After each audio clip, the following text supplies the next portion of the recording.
First piece of business there is quorum call, and it looks like we've got 5, so we're good for a quorum. Next up, public comments. Anyone has any comments from the public they would like to make to the committee? Now's the time to do it. All right, seeing none. Move on to the approval of the minutes. If everybody's had a chance to review the minutes that Stacy sent out, if you have any questions or comments, we can discuss them. Otherwise, I make could a entertain motion a to motion. approve the meeting minutes. I'll second. All right, motion and a second. Any discussion on the minutes? All those in favor? Aye. Any opposed? All right, the minutes pass. Nothing under new business, so that brings us to citizens' requests. We do have one today, and it might be appropriate for me to maybe introduce JT. I asked or suggested JT come and chat with us today. JT is someone I met maybe a month or 2 ago, and he has a project that he's working on that I thought was relevant to our group here, so suggested he come and speak. There's nothing to vote on today, but nice project for us to get to know about and see if maybe there's opportunities for collaboration or anything like that in the future. So, JT, the floor is yours. Yes. Okay. Wonderful. Mike said, my name is JT Tollett, and I'm the founder and president of 38 Trills. We're a 501c3 nonprofit based in Inlet Beach. Our mission is to connect people with trails in the area. So we are wanting to engage them in their physical and spiritual lives and just to advocate for and promote and preserve each trail's natural character and beauty. So we have kind of 2 core foundations that we're working under, one being education and information for the public. It's kind of born out of my traveling here over the numerous years, probably 8 years or more that I traveled here, and I came for the beach, but I knew there was a lot of public land and I knew there were a lot of trails, but I never really engaged with them. And once I moved here, about 1.5 years, a little more ago, I started to engage with the trails, and I found out how incredible they were and how diverse and in a lot of respects very easy for young families to be able to get kids out engaging with the outdoors and the natural beauty that we have around here. Yet I found it very difficult to find information about the trail systems. One of the things that I found challenging was the overlap of all the different, we have state forests and we have state parks, and a lot of those areas you'll get a map for one, for example, Grayton Beach, and then you won't realize that you can go from Grayton Beach into the Point Washington State Forest. There's a lot of overlap like that through the area, and so you don't understand that you can leave one area and go into another, and that potentially your best route would be to loop back around through another area. So one of our main goals through that education information, we're going to build a website and a mobile, hopefully a mobile application that will be able to have all the trail information available at person's fingertips, and they can track their location while they're out on the trails. Very similar to some technology that's out there like an All Trails or a Strava or Trail Forks. We're going to be much more granular focused on just the what we're calling the 38 area. We're going to go as far east as the Conservation Park in Panama City, all the way to Topsail Hill State Park in the west, and then we're going to do everything from the Gulf up to the Bay. And so that's going to be our initial focus. We're going to want to encourage all types of trail uses, whether it be biking, hiking, walking, nature trails, and then also through Point Washington State Forest, there's a lot of street legal roads that people can drive on. However, a lot of people don't know where those roads go. So you see all the signs and the access points, but it'd be nice, other than just looking at Google Maps Earth View, to to have an idea of where these trails go. So through that information and education, it's great that we're going to show users that there's a lot to do in the off season here. So now through March, April, that even when the weather is somewhat cooler here, it's a great time to actually be out on the trail system. So part of that's going to be promoting this area as a trail destination for these users. In 2017, the Outdoor Industry Association ran a report, and they calculated that there was about $295 billion spent on trail related tourist, basically trip expenses. So those people would be bikers, mountain bikers, hikers, four-wheel drive, off-road, people that are driving their Jeeps and things like that. They spend $295 billion a year in the U.S. to do those activities. Another report looking at the Northwest Arkansas trail systems, they did a report in 2018, and they found that there were 90 to 150,000 bike tourists coming to Northwest Arkansas to utilize the trail systems that they have there. And it was accounting for about 25 million in tourist benefit to that area. So part of our advocacy efforts is going to be to promote this area as somewhere to come that's not just for the beach. The beach is obviously a main reason that people come here in the summer, but during the off season, we have a lot to offer here in this area. So under that advocacy too, we're going to be doing what we call a litter-free project. And tell me if I'm going too long, but litter-free project is going to be basically engaging people to help pick up litter on our trail systems.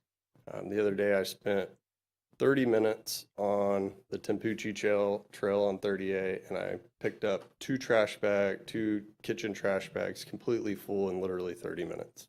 And I probably went 100 yards. Once you start looking for trash, it is literally everywhere, and you can just pick up and pick up and pick up. So part of that, our goal there is to engage volunteers, get them out. So we're going to be hosting on December 5th, this coming up December 5th on Saturday. We're going to be running a litter-free project pickup day, and we're going to meet in Grayton, and Black Bear Coffee is going to provide coffee and some pastries to volunteers, and then we're going to split up and go out and pick up trash all along 30A. So we hope to do that at least quarterly. If we can determine that people are wanting to do it more, we're going to do it more. So organize the volunteers to do that. And we have some other kind of bold ideas and things that we'd like to include in that litter-free project, but all those things will kind of be determined going forward. And then lastly, just some of the things that we have as big goals for our organization would be hosting an annual trail festival in the area and highlighting the connectivity of all the different towns along 30A that can be connected to by using the trail systems, not just the Tempucci Trail, but also the Longleaf Trail System, the Grayton Beach State Park Trail Systems, and all of those. So having it where people can engage with the trail systems and the different communities all along 30A. And then we also hope to be hosting some trail events, running, biking, those types of races that will help people understand what we have here. We'll be actually, we're not hosting the event, but we're a part of an event on January 2nd. There's going to be a trail run that Run Great, the Run Great race series is hosting, and we're going to be the 10% beneficiary of that race. It's a trail running race, 10 and 20 miles. So that's just a little bit about us and what we're trying to do here in the community. And wanted to, Mike had asked me to come in and introduce us. We'd love to, potentially partner up in the future, but right now just trying to get some awareness out there as to who we are and what we're doing, and start to build a following of people that want to get out and engage with the trail systems around here. So thank you. Any questions or do we? For JT or follow-up or questions? You said the 5th was, you guys were gonna meet in Creighton? Is that right? The trash pickup? Correct. Okay, all right. I'm the scoutmaster for the local troop, so, of the Boy Scouts, so I know we Okay. always need service hours and stuff, so, I'll definitely gonna put that up there and see if we can get some of our guys. Okay. We'll be promoting that on our social media. We're on Instagram and Facebook as well, but that will be here hopefully the end of this week, potentially the first of next. We'll be making that public, and then we'll probably, due to the times we're in right now, I need to kind of keep track of how many people are coming. So we'll have a sign-up form that people can go and say that they're going to be coming. That way we can have an idea of how many people will be showing up. So.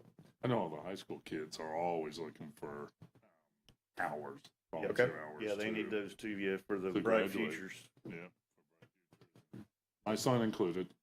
And, Is there a good way to promote it to them and make them aware that this is something we can?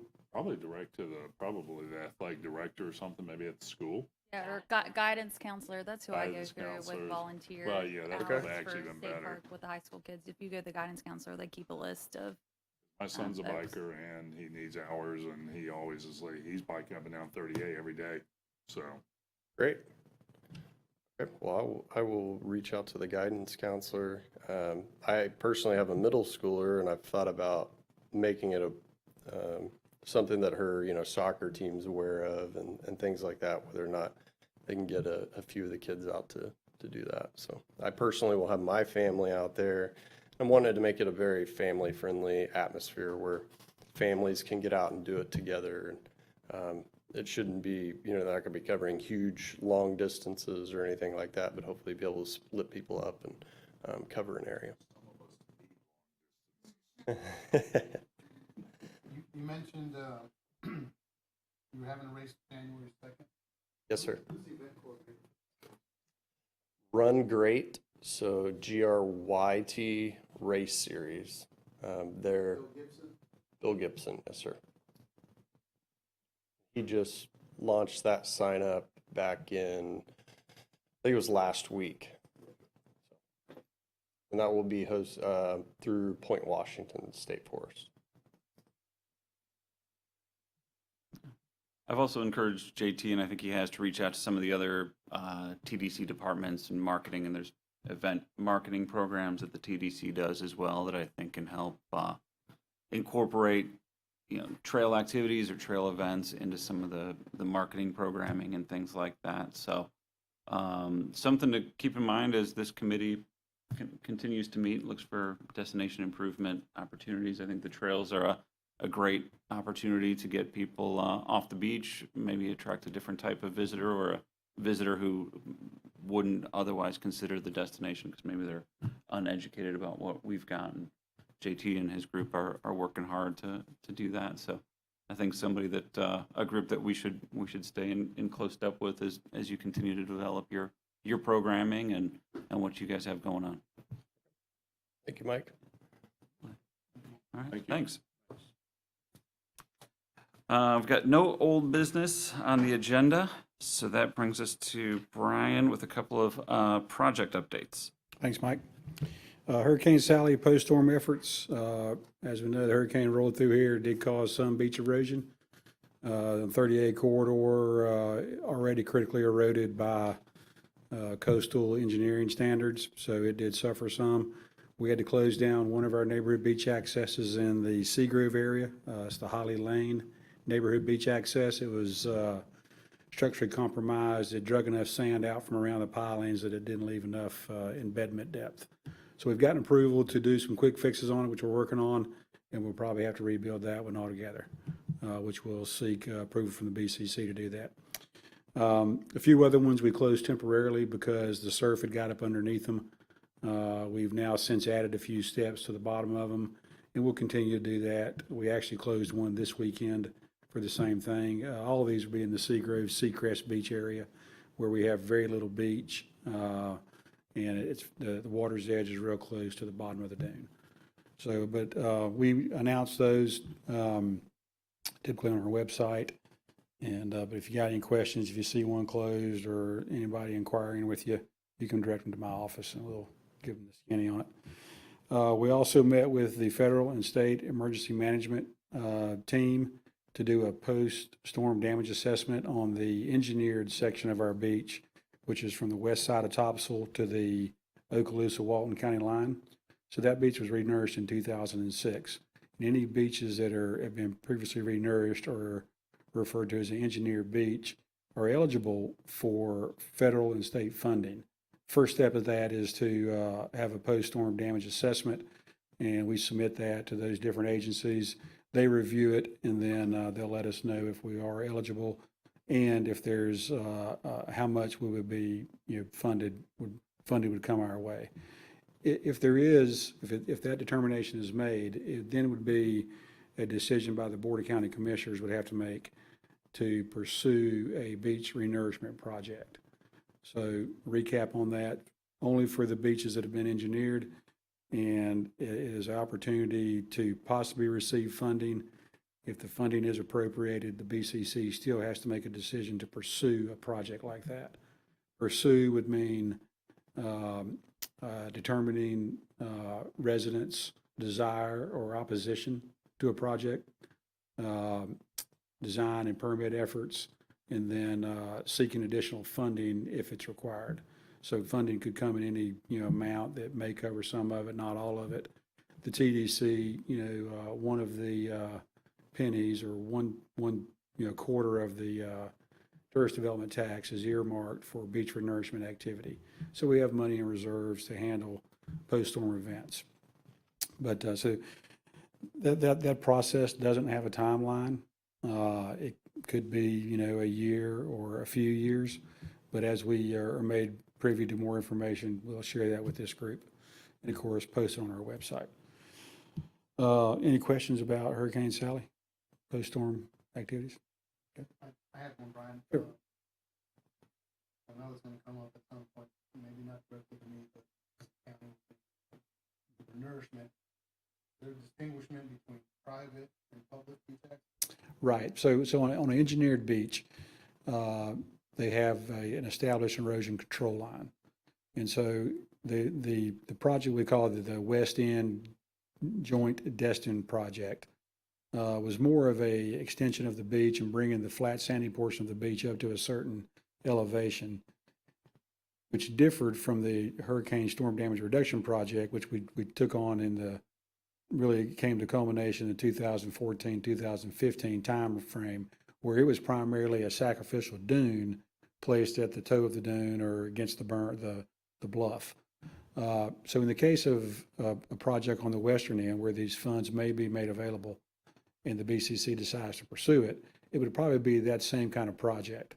And so we would have to pursue, the first thing that I think the county would do is they would seek the public input or the desire or opposition to that, because there would probably be a component that involved a construction easement for sand to be placed on private property. But until that determination is made by state and federal emergency management people, and if funding is available, if it manifests itself, the BCC would then take that on. But along the 30A corridor, there is not any money available right now, other than regular state money that's available every year. But like I say, the Hurricane Storm Damage Reduction Project, we kind of, it started right after Hurricane Dennis, and which also coincided with the 2006 renourishment program on the west end. And at that time, there was some opposition that came together in the form of a lawsuit, but generally people were acceptable to a beach renourishment project that would restore Walton County beaches, be them public or private. As the years went by, we didn't have much storm activity. That acceptance waned considerably, and in 2014, when the project came to the point where we had to gain the construction easements to place sand on private property, we only got about a 10% participation by the Gulf Front property owners that owned to the main high water line. And so that project fell by the wayside along with the federal and state funding. So like I say, any project, if it is determined that Walton County wants to take it on, we'll start with a decision by the BCC, we're thinking about a project. And then I would assume that the first step would be, let's get the public's input as, particularly the properties that will be affected by having sand placed on them. But right now, I want to emphasize that the BCC has made no decision. There is no current or future beach renourishment projects in the works. Yep. Capital improvement projects. So we awarded the contract for the Santa Clara Regional Beach Access replacement project. That's one of our regional beach accesses in Seagrove area. It's a fairly large boardwalk because of the changing elevation from parking lot to the beach level. So it's a complete replacement, pulling out the old, putting in brand new, still be AD accessible. We'll move some of the amenities around. Benches will be placed closer to the beach. The rinse shower midway between parking lot and top of the bluff. At the same time, the project we awarded the contract for is just the boardwalk, but at the same time, our forces will do some work on the upland area in the form of landscape, hardscape, beautification. So you'll see some more bike racks, some more benches, probably some form of fencing around the perimeter to keep people from jumping the curb and parking in the bushes, and some sort of beautification at the entrance. If you know, that park is actually just off 30A. You have to actually turn on a road called Bramble Grove Road and then into our park. But there's a nice opportunity for an island right there. We'll start discussions with the people that control that road or that landscaping island to see if we can do a joint effort on that. Our Scenic Gulf Drive Regional Beach Access, which is the new regional beach access that we've been designing and permitting for about 1.5 years now. We took bids on Tuesday. Unfortunately, the loan bid we got was way over the established budget for that project. So we have rejected that bid, and we're going to do a little internal discussion with our engineer of record and also with some industry partners, and may make some changes to the project before we put it back out for bid. But we will put it back out for bid. I feel that some of the difference in budget versus the loan bid was there's a house directly adjacent to the house we have to tear down. I've been told that the house directly adjacent to our house is structurally deficient. And when I say it's close, it's like 6 feet away. And so we put in heavy requirements for monitoring that structure that's not ours while we tore down our house and built the new bathroom structure adjacent to it, so that we wouldn't suffer, from deteriorating the conditions they have over there already. I did notice there's a land development notice sign in front of the two houses adjacent to ours. I'm hoping that they're getting close to tearing theirs down. If they do, that would save us a pretty good amount of money within this bid. I don't know if it'll get us down, to where we need to be, but it'll certainly help a lot. So the project was scheduled to start around the 1st of January and then be opened 1st of September. And so my thought process is, end of September, 1st of September, or the 1st of 2022 would not be that big of a difference, because that's kind of the off season. So we have a little bit of flow time that we can wait to hopefully improve this bidding process. One thing I'd like to do is get better participation. We had 3 contractors that showed interest, but only one showed up at the bid table. So I'm not sure what the biggest change in their attitude was, but we'll find out. That's the industry partners I'm talking about. The first process, I have to reject the bid and formally, and then I can start doing some inquiry as to what happened. Our other projects, Walton Dunes, about 30% design and permitted. We expect it'll probably take us through April or May to finish that design permitting effort, and then we'll start the construction procurement process. This is the 2-acre piece of land we own down near Eastern Lake, just east of Eastern Lake, that's been in our inventory for about 20 years. 13 of that years was under lease from the Bureau of Land Management, and then they conveyed the property to Walton County via government patent deed in 2013. And it's serviced really as a neighborhood beach access with no amenities since that time. We got approval to develop it into a what we call a light regional beach access. We didn't take on any neighborhood beach access renovations this off-season like we have in the last 2 off-seasons, mainly because when COVID hit, I was asked to take a look at my budget and see where I could omit some expenditures if possible, because we thought that with COVID, we would probably suffer a budget shortfall. So we pulled back on those projects. We'll resume again next year with them. Within the whole project, we've renovated or replaced about half of our boardwalks, or half of the neighborhood beach accesses, all of the regional beach accesses except Blue Mountain Beach and Santa Clara, which we're fixing to do. And so we have about 24 more neighborhood beach accesses. The good thing is we got started early. They weren't quite to the end of their service life, but they were approaching it. And so it's not like they're structurally deficient or in terrible shape.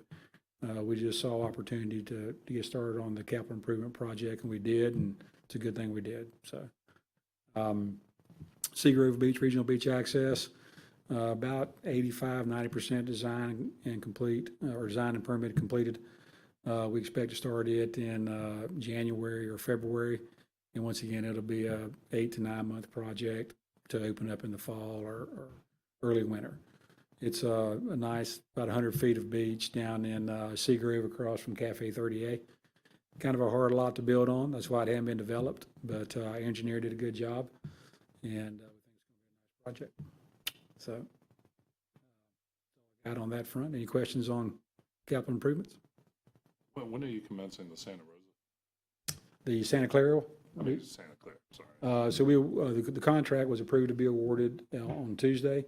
It takes purchasing and legal about 2 weeks to get that exchange of paperwork done. We'll probably start it December 1st. Yep. Buy so fast and Yep. miss. That's the opportunity I was talking about, where the entrance to our park is actually, 50 feet off 30A. And you have to turn on this road called Bramble Grove. Everybody, actually calls that one Bramble Grove because of the road name. And so there's a small island there. It's in terrible disrepair now, but I've started initial conversations with people in Gulf Shore Manor. That's the old neighborhood that those new neighborhoods now exist on. But they're putting together a neighborhood plan that will include some other beautification projects within their platted subdivision. And I hope that we can all come together on something that'll look good, and most importantly, will keep people from driving right over it. So, and we also have a plan, or we're putting together, our graphics department's putting together some signage ideas for our other regional beach accesses, something that'll tie everything together, brand standard, so to speak. It appears a lot of the bonfire companies are doing their selling. Right. Very popular. Oh, it's popular. Yeah. So that's all we got on capital improvements. Any questions, comments? Appreciate it. Thanks, Brian. All right, one last call for any public comments. Doesn't look like I have any, so I think we can entertain a motion to adjourn. Adjourn. All right. I'm second it, whichever. All right. All those in favor? Aye. Opposed? All right, we're adjourned. Thank you so much.